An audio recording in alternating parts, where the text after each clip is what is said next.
Hello friends, welcome back. இன்னைக்கு நம்ம வீடியோல மேனேஜர் கிம் மான்வா எபிசோட் 9.10 பத்தி தான் பார்க்க போறோம். இன்னைக்கு வீடியோவோட ஸ்டார்டிங்ல ஒரு 3-4 கருப்பு நிற கார்கள் ரோட்ல கெத்தா போய்கிட்டு இருக்கு. அந்த கார்களுக்குள்ள சேர்மன் ஜூவும் அவரோட ஆட்களும் இருக்காங்க. சேர்மன் ஜூவோட பொண்ணு ஹைரி மேனேஜர் கிம் தலையில கல்ல தூக்கி போட்டு ஒரு பெரிய பிரச்சனையை கிளப்பி விட்டா இல்லையா? அதனால மேனேஜர் கிம்மோட பொண்ணு இறந்துட்டான்னு எல்லாரும் நினைச்சுக்கிட்டு இருக்காங்க. அந்த பிரச்சனையை எல்லாம் இருட்டடிப்பு செஞ்சு முடிச்சு கட்டத்தான் இப்போ இவங்க ஒரு பெரிய படையா போய்கிட்டு இருக்காங்க. கார்ல போய்கிட்டு இருக்கும்போது சேர்மன் ஜூவோட ஆட்கள் வாக்கி டாக்கியில பேசிக்கிறாங்க. ஹலோ ஹலோ காய்ஸ், நான் பேசுறது கேக்குதா? அதுக்கு மேனேஜர் ஆமா, எனக்கு தெளிவா கேக்குதுன்னு சொல்றாரு. இதுக்கப்புறம் ஒவ்வொரு வண்டியில இருந்தும் சிக்னல் கன்ஃபார்ம் பண்றாங்க. Vehicle 2 roger that, vehicle 3 roger that. Chairman ஜூ உட்கார்ந்திருக்கிற காரை ஓட்டுற டிரைவர் ரொம்ப கான்ஃபிடென்ட்டா சொல்றான், சார், கவலைப்பட எதுவுமே இல்ல, எல்லாம் நாம பிளான் பண்ணபடியே ரொம்ப நல்லா போய்கிட்டு இருக்கு. சேர்மன் ஜூ எந்த ஒரு எக்ஸ்பிரஷனும் இல்லாம ரொம்ப கூலா தலைய மட்டும் ஆட்டிட்டு, சரி, அப்படியே முன்னாடி போங்க, வண்டி நம்பர் 1 தவிர மத்த எல்லா வண்டிகளும் அவங்கவங்க இலக்க நோக்கி போய் சேரணும்னு ஆர்டர் போடுறாரு.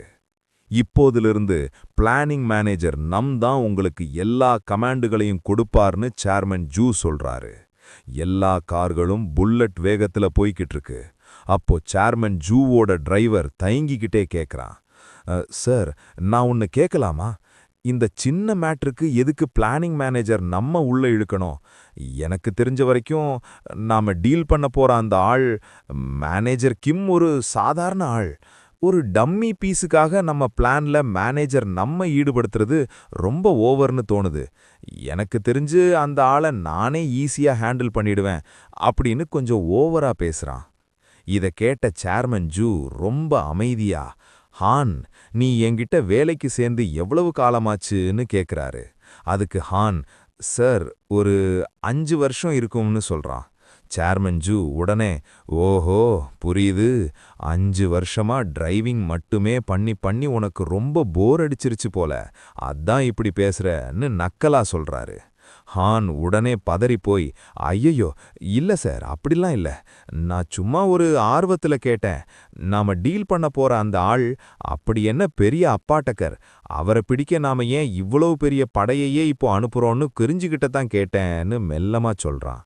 அதே நேரத்துல அங்க கார்ல இவங்க இப்படி பேசிட்டு இருக்க, அப்படியே சீன் கட் ஆனா நாம இப்போ அந்த ஃப்ரீசர் ரூமுக்கு வெளியே உட்கார்ந்துட்டு இருக்கிற கேங்ஸ்டரை தான் பாக்குறோம். அவ வெளியே இருந்து மிஞ்சி கிட்ட சொல்றான், ஏய் பொண்ணே, நாம 2 பேரும் ஏன் ஒரு டீல் பேசக்கூடாது?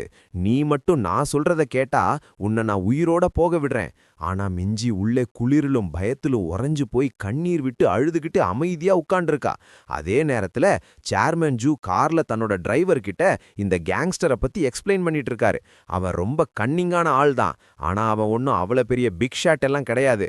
சொல்லப்போனா அவன் அதுக்கு நேர் எதிரின்னு சொல்றாரு. இத கேட்ட டிரைவருக்கு சுத்தமா ஒண்ணுமே புரியல. சார், நீங்க சொல்றத பார்த்தா எனக்கு இன்னும் அதிகமா கன்ஃபியூஸ் ஆகுதுன்னு சொல்றான். மறுபடியும் சீன் அந்த கேங்ஸ்டர் பக்கம் போகுது. அவன் வெளியே இருந்து மிஞ்சியே பிரெயின் வாஷ் பண்ண ட்ரை பண்றான். ஏய் பொண்ணே, நல்லா கேட்டுக்கோ, எனக்கும் உனக்கும் எந்த ஒரு பர்சனல் இனிமிட்டியும் கிடையாது. என் வாழ்க்கையில இப்பதான் உன்னை நான் ஃபர்ஸ்ட் டைம் பார்க்கறேன். அப்புறம் எதுக்கு நான் உன்னை கொல்லணும்? நான் சொல்ல வர்றது உனக்கு புரியுதுல்ல? நாம போட போற டீல் என்னன்னா, நீ அமைதியா வெளியே வா, நான் உன்னை ஒண்ணுமே பண்ண மாட்டேன். ஆனா நீ எனக்கு ஒரு பிராமிஸ் பண்ணணும். அந்த சேர்மன் ஜூவை அழிக்கிறதுக்கு நீ எனக்கு ஹெல்ப் பண்ணணும். உண்மையை சொல்லணும்னா நீயும் நானும் ஒரே டீம் தான். நம்ம 2 பேருக்கும் ஒரே எதிரி தான். இதையெல்லாம் யோசிக்கிறதுக்கு நமக்கு நிறைய டைம் இல்ல. நேரம் ரொம்ப வேகமா போய்கிட்டு இருக்கு. அதனால பயப்படாம வெளியே வா. என்ன உன்னோட அங்கிளா நினைச்சுக்கோன்னு சொல்லி செம்மையா நடிக்கிறான். ஆனா மிஞ்சி உள்ளே இருந்து அழுதுகிட்டே கத்துறா, நீ பொய் சொல்ற, என்கிட்ட பொய் சொல்றத நிறுத்து. நான் வெளியே வந்த உடனே நீ என்ன கொன்னுடுவேன்னு எனக்கு நல்லா தெரியும். நீ அந்த போலீஸ்காரரை கொடூரமா கொன்னதை நான் என் கண்ணாலேயே பார்த்தேன். அந்த பொண்ணு அப்படி சொன்னதும் கேங்ஸ்டர் முகத்துல ஒரு நக்கலான ஸ்மைல் வருது. ஏ பொண்ணே, உனக்கு என்ன வயசாகுதுன்னு கேக்குறான்.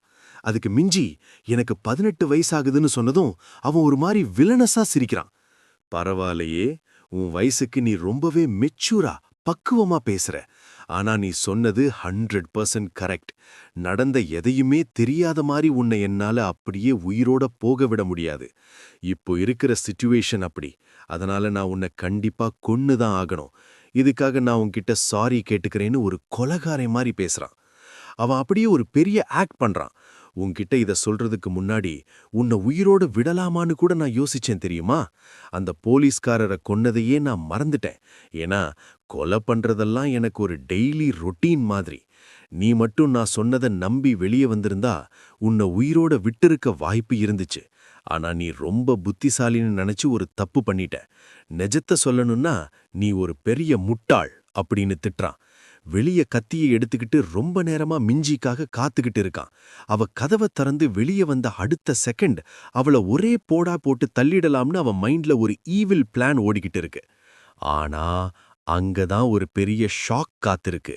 அடி வாங்கி மூஞ்சியெல்லாம் வீங்கி போய் அந்த பர்கர் தள்ளாடிக்கிட்டே கேங்ஸ்டர் முன்னாடி வந்து நிக்கிறான். பாஸ், எப்படியாவது என்ன காப்பாத்துங்க பாஸ்னு அலறான். இத பார்த்ததும் கேங்ஸ்டருக்கு ஒரே ஷாக். பர்கர், இங்க என்ன நடக்குது? உனக்கே இந்த நிலைமைன்னு கேக்குறான். அதே நேரத்துல கார்ல டிரைவர் ஹான் சேர்மன் ஜூ கிட்ட மறுபடியும் கேக்குறான்.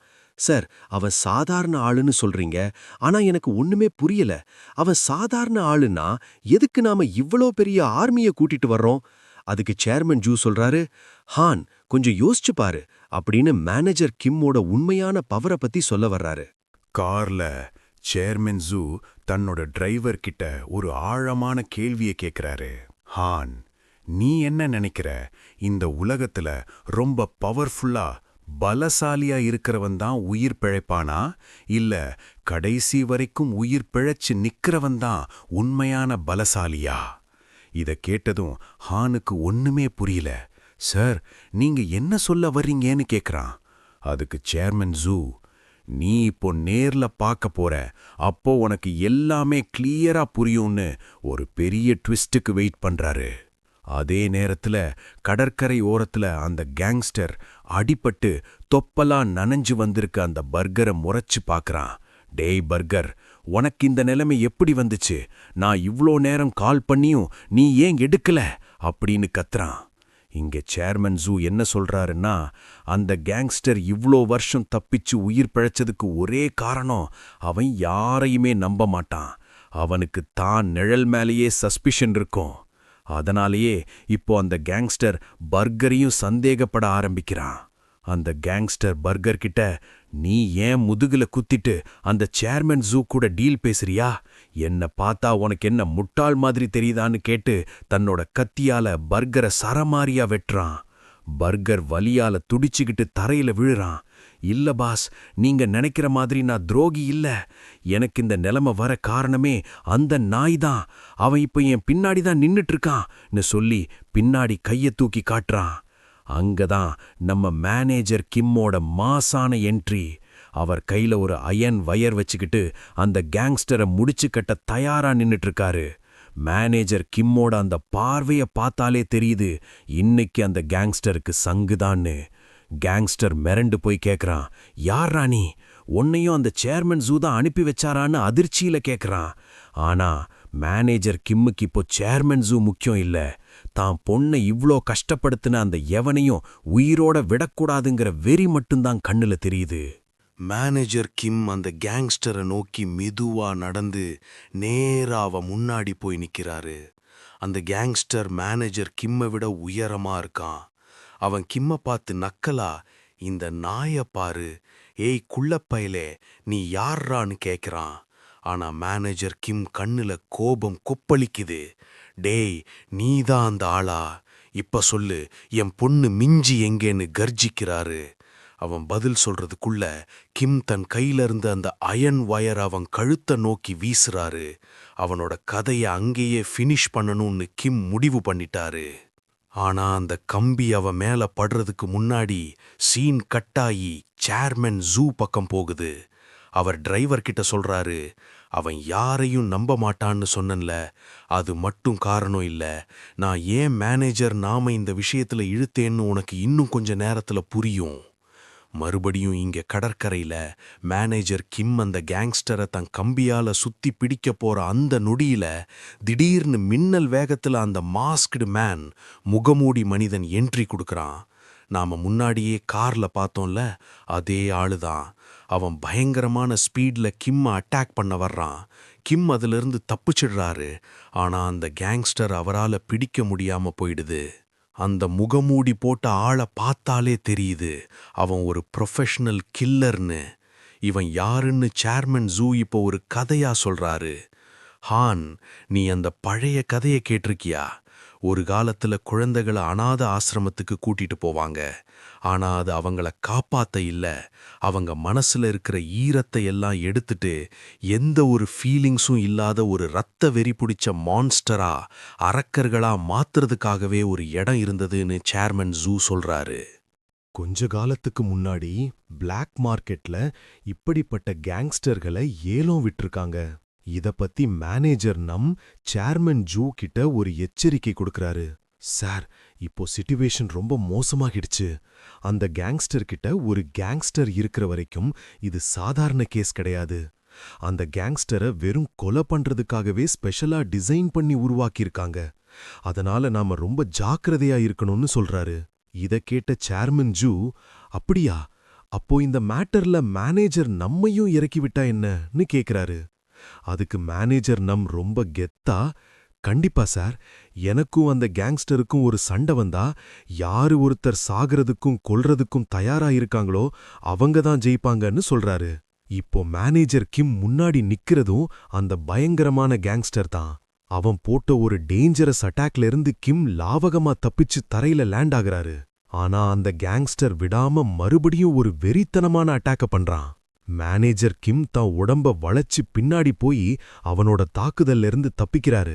அந்த கேங்ஸ்டர் தொடர்ந்து கிம் மேல சரமாரியா கிக்ஸ் மற்றும் பஞ்சஸ விட்டுக்கிட்டே இருக்கான்.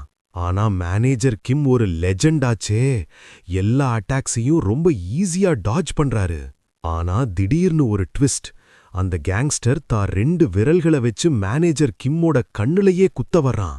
அவன் வந்த ஸ்பீட பார்த்தா நிஜமாவே அவன் விரல்கள் கிம்மோட கண்ணுக்குள்ள போயிருச்சோன்னு நம்மளுக்கே ஒரு நிமிஷம் பதட்டமாகிடுது. திடீர்னு பார்த்தா அந்த கேங்ஸ்டர் பயங்கரமா டாட்ஜ் பண்ணிக்கிட்டு பின்னாடி போறான். ஆனா மேனேஜர் கிம் இன்னும் அவனை அட்டாக் பண்ணவே ஆரம்பிக்கல. அதுக்குள்ள இவன் ஏன் பின்னாடி போறான்னு அங்க இருக்கிற கேங்ஸ்டருக்கு புரியல.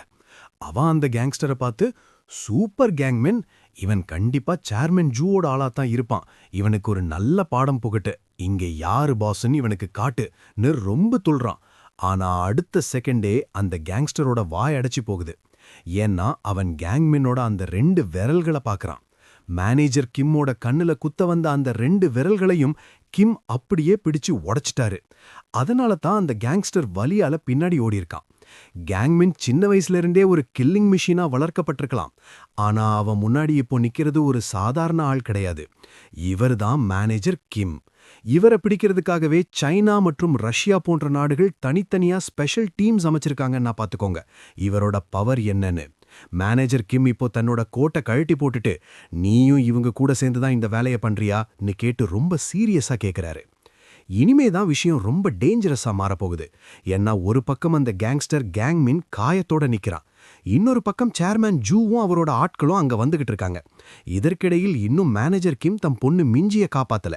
சோ அடுத்த பார்ட்ல இன்னும் மரண மாசான சண்டைகள் காத்துட்டு இருக்கு. இதோட இந்த எபிசோடு இங்கேயே முடியுது. இந்த வீடியோ உங்களுக்கு பிடிச்சிருந்தா மறக்காம லைக் பண்ணுங்க. அப்படியே அந்த சப்ஸ்கிரைப் பட்டனை தட்டி பெல் ஐகானையும் அழுத்திருங்க. அடுத்த வீடியோவில் உங்களை சந்திக்கிறேன். அது வரைக்கும் டாடா, பாய்.